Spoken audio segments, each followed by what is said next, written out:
Romantic प्यार के बारे में सोचते समय आपके दिमाग में क्या आता है? लाल गुलाब, शारीरिक आकर्षण या कैंडल लाइट डिनर?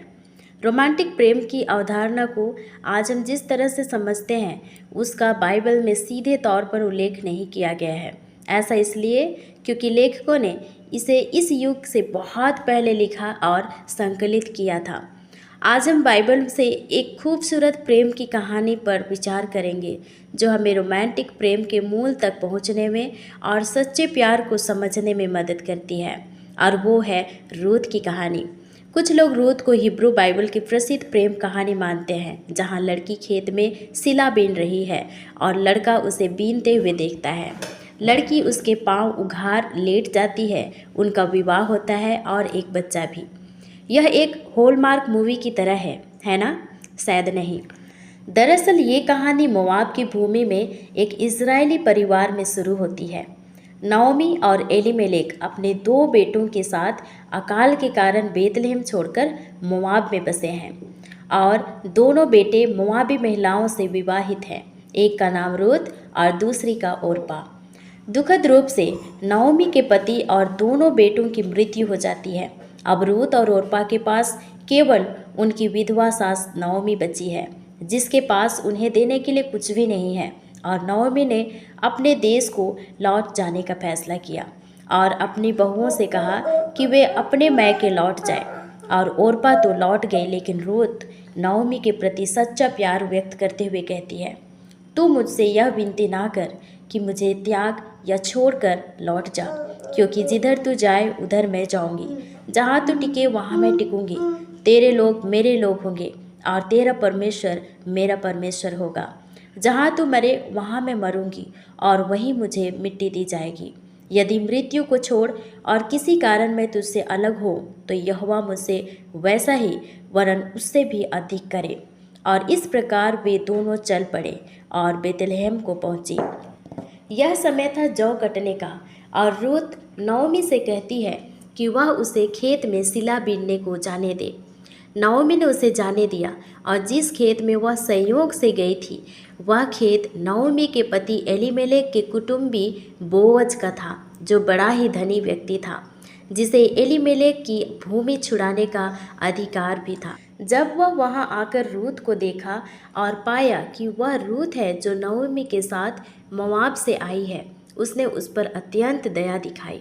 उसने कहा कि वो उसी के खेत में लौटी रहे, और बोअज ने अपने जवानों को आज्ञा दी कि उसे फूलों के बीच बीच में भी बीनने दे, और उस पर दोष ना लगाए और ना ही घुड़के।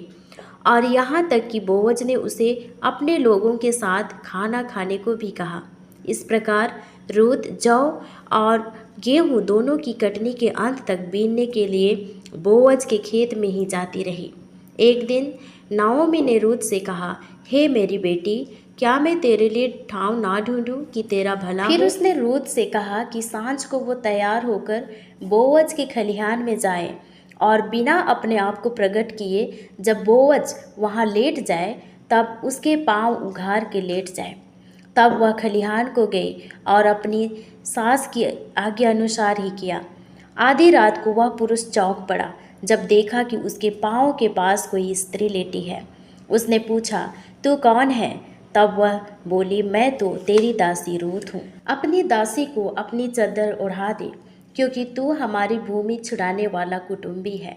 उसने कहा, हे बेटी, यहोवा की ओर से तुझ पर आशीष हो, क्योंकि तूने अपनी पिछली प्रीति पहले से अधिक दिखाई, क्योंकि तू क्या धनी क्या कंगाल किसी जवान के पीछे नहीं लगी। इसलिए अब मत डर, जो कुछ तू कहेगी मैं तुझसे करूँगा, क्योंकि मेरे नगर के सब लोग जानते हैं कि तू भली स्त्री है।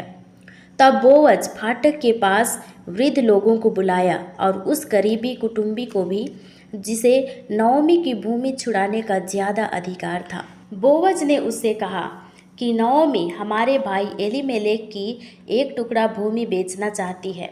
यदि तू उसको छुड़ाना चाहे तो छुड़ा, नहीं तो बता दे, क्योंकि तुझे छोड़ उसके छुड़ाने का अधिकार और किसी को नहीं है, और तेरे बाद मैं हूँ।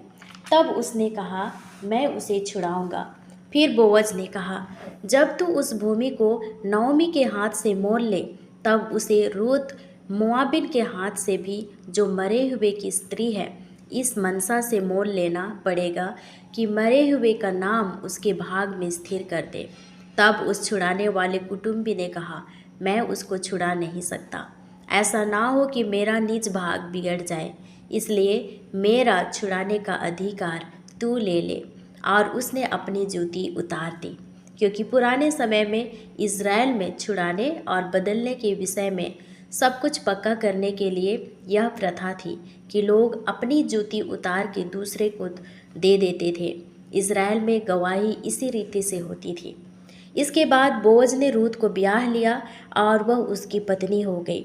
और जब वह उसके पास गया तब यहोवा की दया से उसको गर्भ ठहरा और उनका एक बेटा उत्पन्न हुआ। तब स्त्रियों ने नओमी से कहा, यहोवा धन्य है जिसने तुझे छुड़ाने वाले कुटुंबी के बिना नहीं छोड़ा। इज़राइल में इसका बड़ा नाम होगा।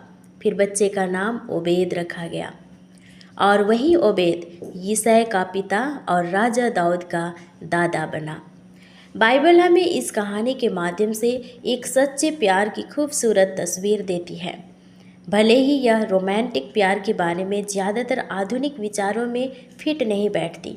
जरा विचार करें, क्या सबसे अच्छा, सबसे गहरा और सबसे संतोषजनक रिश्ता वह नहीं होगा जिसका अनुभव को व्यक्ति कर सकता है, जहाँ रिश्ते में शामिल हर व्यक्ति दूसरे के लिए संरक्षक, सुरक्षा और समृद्धि का कारण बनने वाले तरीकों से काम करता है।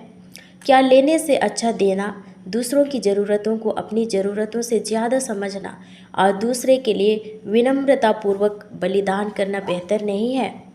रूत ने बिल्कुल यही किया। सब कुछ खत्म हो जाने के बाद भी अपने पिता के घर जाने के बजाय अपनी सास नओमी के साथ रहने के लिए उसने अपना देश, अपने लोग और धर्म को छोड़ने का फैसला किया। अपनी जवानी अपनी सास नओमी की सेवा में लुटा दी और परिश्रम करने लगी जिससे उनका भरण पोषण हो सके। याद रखिए, ये सब करने के लिए उसे मजबूर नहीं किया गया था, ये उसका अपना फैसला था। और उसके इस भले काम के लिए परमेश्वर ने एक नई जिंदगी, हाँ, आशीष की जिंदगी दी। और जो स्त्री एक अन्य जाति मोआबिन के रूप में जानी जाती थी, आज वो हमारे लिए एक आदर्श है। उसकी कहानी प्रेम और वफादारी का प्रतीक है।